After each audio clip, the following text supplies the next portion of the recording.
Afin de réaliser votre plan d'entraînement avec CTS Running, vous devez évaluer votre endurance aérobie. Le test profil DM EA, endurance aérobie 30 minutes, est un test continu.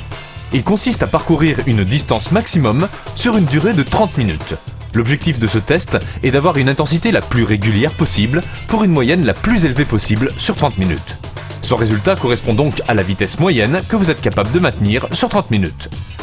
Ce test permet de déterminer votre capacité de performance sur des efforts d'endurance aérobie. Le test peut être maximal ou sous-maximal. Il est important d'effectuer un échauffement avant le test. Un échauffement personnalisé en 2 parties vous est proposé. Un échauffement de 10 minutes de course à pied à une vitesse donnée dans le protocole du test. Des étirements actifs pour une durée de 5 minutes. La durée du test sera d'environ 1 heure, soit un échauffement de 15 minutes minimum, le test de 30 minutes, un retour au calme, footing, entre 5 et 15 minutes. Voici quelques consignes pour mieux réussir votre test profil DM EA 30 minutes. Il est important d'être reposé physiquement pour que le test soit valable. Évitez de faire des efforts importants la veille. L'échauffement est important. La gestion de l'effort est primordiale. Un retour au calme, footing, est préconisé. Il est possible pour CTS Running de vous donner une intensité de départ, en km/h ou miles par heure, pour le test profil DM EA 30 minutes, en fonction du questionnaire d'estimation déjà rempli et du résultat de votre test profil DM PMA 2.1 déjà effectué. Vous devez en premier sélectionner comment vous ferez ce test.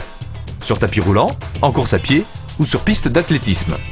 Une fois ce choix fait, afin d'optimiser votre effort soutenu pendant ce test, une vitesse de départ vous sera suggérée.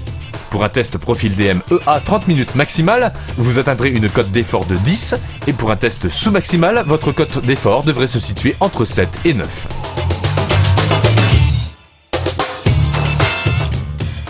Pour effectuer ce test, il est indispensable d'avoir les équipements suivants.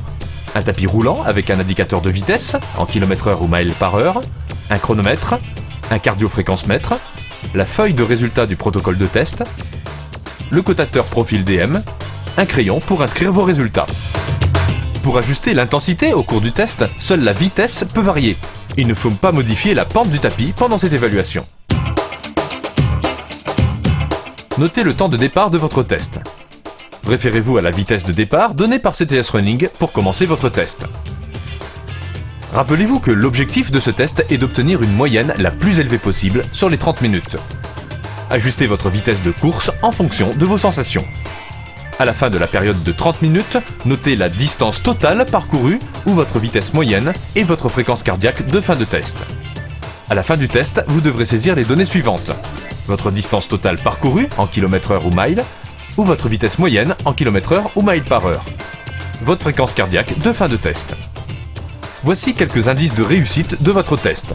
La régularité de l'effort, vos fréquences cardiaques qui augmentent au cours du test.